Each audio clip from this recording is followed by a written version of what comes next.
हे guys, what's up. तो welcome to my YouTube channel political science concepts. और अगर हम आज शुरू कर रहे हैं वो है प्लेटो का क्रिटिसिज्म ऑफ उसकी थ्योरी कम्युनिज्म। ठीक है, तो स्टार्ट करते हैं। मैंने जैसे कि पिछली बार आपसे पूछा था कि आप क्या समझते हैं कि थ्योरी ऑफ कम्युनिज्म से क्या क्रिटिसिज्म हो सकता है। तो बेचारा प्लेटो अब बेचारा कोने में खड़ा हो जाएगा और लोग उसको पी पी के गाली देंगे। तो this is all about criticism of Plato's theory of communism. सबसे पहले उसी का जो स्टूडेंट है वो गाली देगा, जो कि है एरिस्टोटल। वो कहता है कि property gives a sense of achievement. आप उसी को ही हटा रहे हो जो कि एक टाइम टेस्टेड इंस्टीट्यूशन है, जो कि सदा से चला आ रहा है। आप उसी को ही रेडिकेट कर रहे हो। आप प्रॉब्लम सॉल्व करने के बजाय आप उस चीज़ों को और ख़राब करते जा रहे हो। Property basically sense of achievement होता है, रिकॉग्निशन होता है, मोटिवेशन करता है। It pushes the individual to do well in job. आप 10,000 कमाने के लिए, 20,000 कमाने के लिए और मेहनत करना चाहते हो, तो this is all like that. और प्रॉपर्टी इज़ नॉट समथिंग कि अचीव मतलब हटा के आप कम्युनिज्म ले आओगे, बल्कि it's gives sense of stability to the family.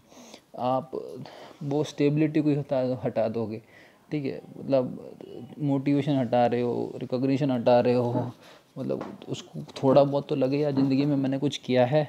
आप तो सब कुछ ही छीन रहे हो उससे। तो this is totally unacceptable according to प्लेटो।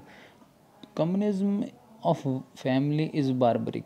ठीक है, तो ये बोला जा रहा है कि आप बेसिकली एक फेस्टिवल ऑर्गेनाइज करवा रहे हो, उसमें you will gonna have childrens. ठीक है, यूजेनिक्स से, तो that is you will move in back in times as in tribal groups.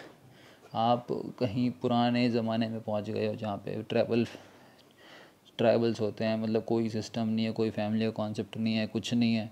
मतलब आप प्रोग्रेसिव होने के बजाय आप और जाके पीछे जा रहे हो। प्रोग्रेसिव थॉट तो है ही नहीं, मतलब क्या सोच क्या रहे हो आप। तो वो ये बताना चाह रहे हैं कि भाई पता नहीं किस कॉन्सेप्ट में आप पहुंच गए हो। तो instead of progressive you are back in times in tribal, जहाँ पे कुछ फैमिली में कुछ नहीं होता। ठीक है, उसके बाद फिर हाफ कम्युनिज्म बोलते हैं Marxist theorist. Basically half communism कैसे है कि भाई गार्जियंस और ऑक्सिलरीज यानी कि जो सोल्जर्स हैं उनके लिए कोई प्रॉपर्टी नहीं होगी। प्रोड्यूसर क्लास के लिए प्रॉपर्टी है, बट गार्जियंस और सोल्जर्स के लिए कोई प्रॉपर्टी नहीं है, ना ही वाइफ्स होगी उनकी। ठीक है, तो ये भी एक हाफ कम्युनिज्म है। वो प्रोड्यूसर क्लास को छोड़ दिया। ठीक है, तो ये बेसिकली हाफ कम्युनिज्म डिफ़ाइन करते हैं मार्क्सिस्ट वाले। और excessive self sacrifice. Excessive self sacrifice का मतलब है, बारकर कहते हैं कि भाई पहले तो 50 साल तक पढ़ो, फिर उसके बाद आप कॉमन गुड के लिए काम करो। यानी कि ना ही प्रॉपर्टी होगी, ना ही वाइफ होगी, तो आप कर क्या रहे हो स्टेट में भाई। मतलब अब है ना, आपकी लाइफ है ना, आपकी हैप्पीनेस है। मतलब सब कुछ ख़त्म कर दिया लाइफ इंडिविजुअल्स के, उसके लिए मज़े के लिए सिर्फ सेल्फ सेक्रीफाइस। पैदा हुए और लग जाओ स्टेट की ड्यूटी के लिए, तो that is not at all justified for the individual. तो ये बात कर कहते हैं। फिर उसके बाद कार्ल पोपर वो भी गाली देते हैं। तो वो बोलते हैं कि it's an enemy of open society. तो वो ये बोलते हैं कि भाई ओपन सोसाइटी में जिस तरीके से होना चाहिए था, बल्कि आप थ्योरी ऑफ कम्युनिज्म से, थ्योरी ऑफ एजुकेशन की स्कीम से, थ्योरी ऑफ आइडियाज़ से, मिथ ऑफ मेटल से आप क्या कर रहे हो कि लोगों को कंट्रोल कर रहे हो। एक हेजेमनी क्रिएट कर रहे हो फिलोसफर्स किंग की, जो कि इंडिविजुअलिटी पे हार्म है उनकी। आप you can not question the authority of philosopher Kings. तो इससे होगा ये कि जब आप क्वेश्चन नहीं कर पाओगे, तो बेसिकली फिलोसफर किंग का जो इंस्टीट्यूशन है वो ग्लोरीफाई होगा। और जब इंडिविजुअलिटी नहीं है किसी की, ठीक है, तो वो बेसिकली लिबर्टी के ऊपर हार्म करेगा। ठीक है, तो ये कहना है पूपर का। सो अब हम डिस्कस करेंगे theory of ideas. Theory of ideas में बेसिकली प्लेटो कहता है कि भाई दो वर्ल्ड होंगे। ठीक है, ठीक है, दो वर्ल्ड होंगे, एक फिजिकल होगा एक स्पिरिचुअल होगा। तो फिजिकल में मैटर रियल होगा और फिर स्पिरिचुअल में आइडिया रियल होगा, जो कि प्लेटो जो ये आइडिया है वो अपने ड्रॉ करता है इस आइडिया को अपने टीचर से, सोक्रेट से। ठीक है, वो भी आइडिया की बात करते हैं, idea is real, idea is god's, मतलब गॉड ने भेजा है ये आइडिया। ठीक है, तो it's something like that, philosophical ज़्यादा। ठीक है, मैटर जो फिज़िकल वर्ल्ड में है उसी पे ही आगे कार्ल मार्क्स अपनी थ्योरीज डिराइव करेंगे आगे चल के, वो भी हम कवर करेंगे। ठीक है, तो आइडिया क्या होगा, सो आइडिया क्या होगा, आइडिया होगा idea to establish ideal state. और आइडियल स्टेट कैसे बनेगा, जिसके पास ट्रू नॉलेज होगा। ट्रू नॉलेज कैसे होगा, जिस बंदे के जो बंदा जान पाएगा कि भाई ट्रूथ, जस्टिस और अल्टीमेट गुड वो कैसे अचीव किया जा सकता है, वो बंदा ही बता सकता है कि आइडियल स्टेट कैसे बनेगा। जिस बंदे के अंदर रीज़न डोमिनेट करेगा, जिस बंदे के अंदर रैशनैलिटी है, जिस बंदे के अंदर नॉलेज है, by with the application of reason, वो भी सभी बंदों के पास नहीं होगा रीज़न, वो भी कुछ ही बंदों के पास होगा जो कि बता सकते हैं कि जस्टिस क्या है, ट्रूथ क्या है, किस तरीके से आइडियल स्टेट फॉर्म हो सकता है। तो एक हवाई बातें लग रही हैं थोड़ी सी, बट एक रीज़न और नॉलेज उसी जिस बंदे के पास होगा, जो बंदा अप्लाई कर सकता है लॉजिक को and form their knowledge and attain it.